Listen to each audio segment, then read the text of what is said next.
सुप्रभात मंडळी. आज आहे आपला मिलेट दिवसचा 5वा दिवस आणि आपण काल भिजवले होते लिटिल मिलेट. आज आपण काढा जो घेणार आहोत, कषाय पेय किंवा डिकॉक्शन ज्यूस, हा आपण आज दुर्वांचा घेणार आहोत. तर मंडळी, लिटिल मिलेट्स हे पांढरे पांढरे दिसतात. तर मंडळी, लिटिल मिलेट्सच्या इडल्या अतिशय सुंदर अशा सॉफ्ट मऊ लुसलुशीत होतात. त्यामुळे तुम्ही लिटिल मिलेट्सच्या इडल्या बनवल्या तर छान आहे.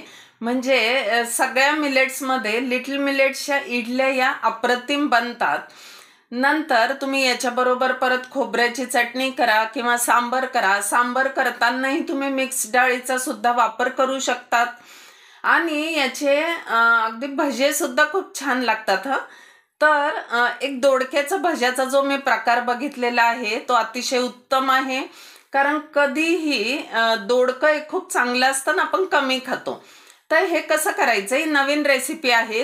तर दोडक्याच्या अशा गोल गोल गोल गोल खापा करायच्या आणि हे मिलेट्सचं पीठ भिजवून घ्यायचं. जसं आपण भज्याचं पीठ भिजवतो ना तसं भिजवून घ्यायचं. थोडंसं लाल तिखट, लसूण वगैरे टाकायचं, मीठ टाकायची, धने जिऱ्याची पूड टाकायची आणि त्याच्यामध्ये हे दोडक्याच्या खापा टाकून त्या तव्यावर सेमी फ्राय करा किंवा एअर फ्रायरमध्ये त्याची भजीही करू शकतात. लिटिल मिलेट्सची ज्यांना अंबाली खायची होती त्यांचं मला माहिती आहे, त्यांनी काल सकाळीच भिजवून संध्याकाळी शिजवून आता त्यांची अंबाली तयार असणार आहे.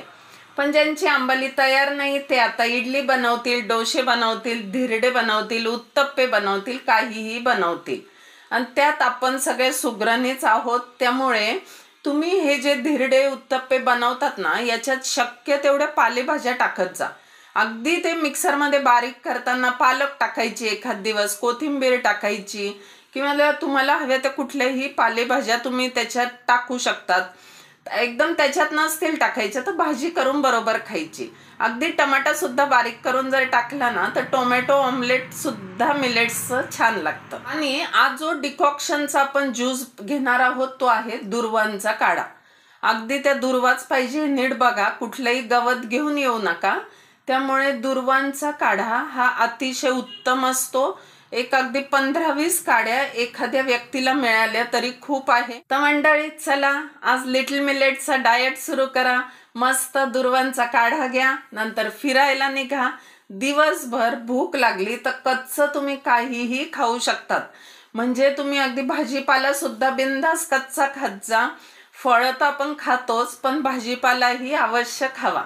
आणि तुम्ही एखादं सीताफळ कुठे मिळालं ना, सध्या सीताफळाचा सीझन आहे, तर सीताफळ खा. सीताफळ इतकं कॅल्शियम कशातच नसतं. पेरू खा. जे आपले लोकल फळं आहेत ते खा. खूप महागाच्या फळांच्या भानगडीत पडू नका. आणि आता हा संक्रांतीचा सीझन आलेलाच आहे, तर एखादा तिळाचा लाडू खायला विसरू नका. छोटा खायचा आणि आपल्या नैसर्गिक गुळातला किंवा बिलोनी तुपातला जर असेल तर उत्तमच आहे. खूप मोठा खाऊ नका, नाही तर पोट दुखेल.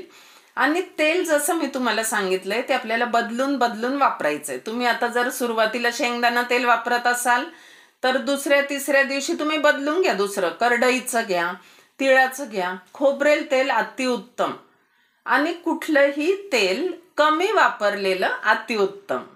त्यामुळे तुम्ही ठरवा आता की किती प्रमाणात वापरायचं, काय वापरायचं. कारण तेल काय, तुम्हाला आता फक्त भाजीला लागेल ते चमचा 2 चमचा तेवढंच तेल खायचं आहे.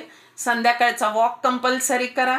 संध्याकाळी परत एक तर मसाले भात करा किंवा धिरडे करा. धिरड्याबरोबर मस्त पोळी भाजीसारखं भाजी आणि धिरडे खा. नमस्कार मंडळी, जय हिंद, जय महाराष्ट्र.